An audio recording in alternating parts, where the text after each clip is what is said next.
ଭଦ୍ରକ ଜିଲ୍ଲା ଚାନ୍ଦବାଲି ବ୍ଲକ ପୁଲି ଗ୍ରାମରେ ସରକାରଙ୍କ ତରଫରୁ ନଦୀବନ୍ଧ ଯୋଜନାରେ ବୈତରଣୀ ନଦୀ କୂଳରେ ଚାଲିଛି ପଥର ପ୍ୟାକିଂ କାର୍ଯ୍ୟ।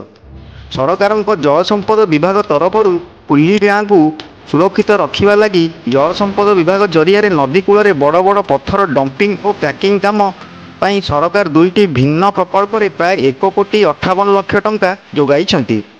ସେଥିମଧ୍ୟରୁ ଗୋଟିଏ ପ୍ରକଳ୍ପ 83,07,000 ଟଙ୍କା, ଅନ୍ୟଟି 75,50,00 ଟଙ୍କାର କାମ।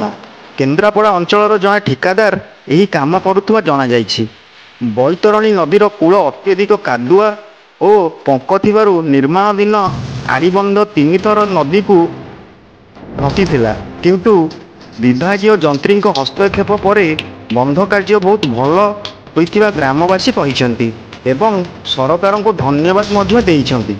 ଗ୍ରାମବାସୀ ଏ ବିଷୟରେ ବିଭାଗୀୟ ଯନ୍ତ୍ରୀ ସୁରଜ ମଲ୍ଲିକ କହିଛନ୍ତି, କାର୍ଯ୍ୟ ଜାରି ରହିଛି।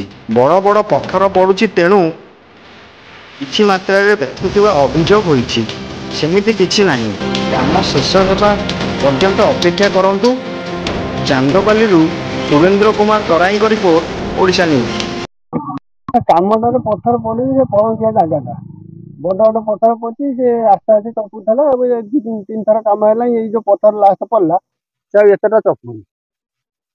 ତାପରେ ଏ ସାର୍ ସବୁବେଳେ ଆସୁଛନ୍ତି, ସବୁବେଳେ ପଚରା ଉଚରା କରୁଛନ୍ତି, ଫୋନ୍ ଦ୍ୱାରା ଆମର ଯୋଗାଯୋଗ ଅଛନ୍ତି। ସାର୍ଙ୍କୁ ଯେତେବେଳେ ଫୋନ୍ କରି ଆସୁଛନ୍ତି, କିନ୍ତୁ କାମ ଭଲ ହେଉଛି। ଭୟଭୀତ ବାତ୍ୟା ହେଲେ ମାନେ ଘରେ ରହିବା କଥା ନୁହଁ, ଆମେ ହେଲୁ ବୋଲି ସମ୍ଭାଳିକି ରହୁଛୁ। ଅନ୍ୟ ଲୋକ ହେଲେ ଦୌଡ଼ି ପଳେଇବେ। ଏତେ ଭୟଭୀତ ଅବସ୍ଥାରେ ଆମେ ଥିଲୁ। ସୁରକ୍ଷିତ ପୂର୍ବରୁ 2-3ଟା ଘର ପଳେଇଯାଇଛି। ଗଛ ବଡ଼ ବଡ଼ ଗଛ ବି ସବୁ ଟାଣି ନେଇଯାଇଛି। ସୁରକ୍ଷିତ ଅଛି। ଆଉ କାମ ନ ହେଇଥିଲେ ଏପର୍ଯ୍ୟନ୍ତ ଘର ଚାଲିଯାଆନ୍ତାନି। ନା, ମୋର ମତାମତ ଆମର ବଡ଼ ପଥର ପଡ଼ିଛି, ଯେଉଁବେଳେ ସାଇଜ୍ ପଥର ପଡ଼ିବା କଥା ପଡ଼ୁ। ସେମାନେ କିଏ ବାହାର ଲୋକ ଆସି କହିଦେ ଆପଣ ତାଙ୍କ ଦ୍ୱାରା ଭାସିଯିବେ, ସେଟା ନୁହଁ। ତମେ ଘର ଯାହାର ସେମାନଙ୍କୁ ପଚାର। ଆମେ ତ କହୁଛୁ କାମ ଓକେ ହେଉଛି। ଆମେ ଅଭିଯୋଗ କରନ୍ତୁ କି? ଆମର ତ କୌଣସି ଅଭିଯୋଗ ନାହିଁ। ନା, ଏତେ କୋଟି ଟଙ୍କା ଆସିଥିଲା, ସେମାନେ ଖାଇଗଲେ। ସେମାନେ ଖାଇଲେ, ତାଙ୍କ ସରକାର ପଇସା ଖାଇଗଲେ, ତମ ପଇସା ଖାଇଲେ କି? ନିଶ୍ଚିତ ବଦନାମ ହେବ। କିନ୍ତୁ କାମ ଓକେ ହେଉଛି। ଆଉ କିଏ କ'ଣ କହିଦେଲା, ଭଲ ମନ୍ଦ କଲା, ସେଟା ତାଙ୍କ କଥା ଧରି ହେବନି। 1000 ଲୋକ 1000 କଥା କହିବେ, ସେଥିରେ କ'ଣ ଅଛି? କିନ୍ତୁ ଆମର କାମ ଓକେ। ଆମ ଘର କୁଲ୍ହି। ନା, ଏବେ ଯୋଉ କାମ ହଉଛି ବହୁତ ବଢିଆ କାମ ହଉଛି।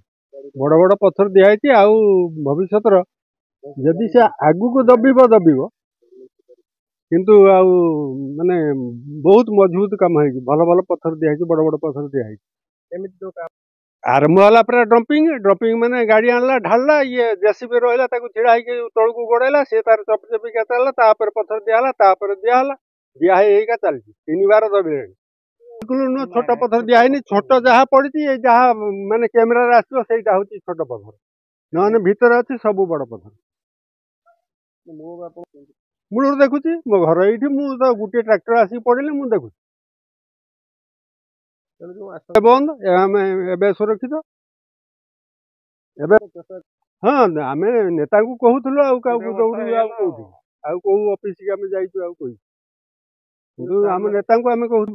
ପ୍ରାୟ 5 ବାର କି 7 ବାର ଆସିଲେଣି। 7 ବାର ଖଣ୍ଡ କି 10 ଥର ଆସିଲେଣି। ଏ ରବିବାର ପଳେଇ ଆସୁଛନ୍ତି। SDO ସାର୍ ଆମର ରବିବାର ପଳେଇ ଆସୁଛନ୍ତି ସାଇଟ୍ ଦେଖିବା ପାଇଁ। ଆସୁଛନ୍ତି, ସବୁବେଳେ ଚେକ୍ କରୁଛନ୍ତି, ସବୁବେଳେ ଡିମାଣ୍ଡ କରୁଛନ୍ତି, ଏଟା କର ସେଟା କର, ଏଠି ପଥର ଖାଇବ, ସେଠି ପଥର ଖାଇବ, ସବୁବେଳେ କହୁଛନ୍ତି।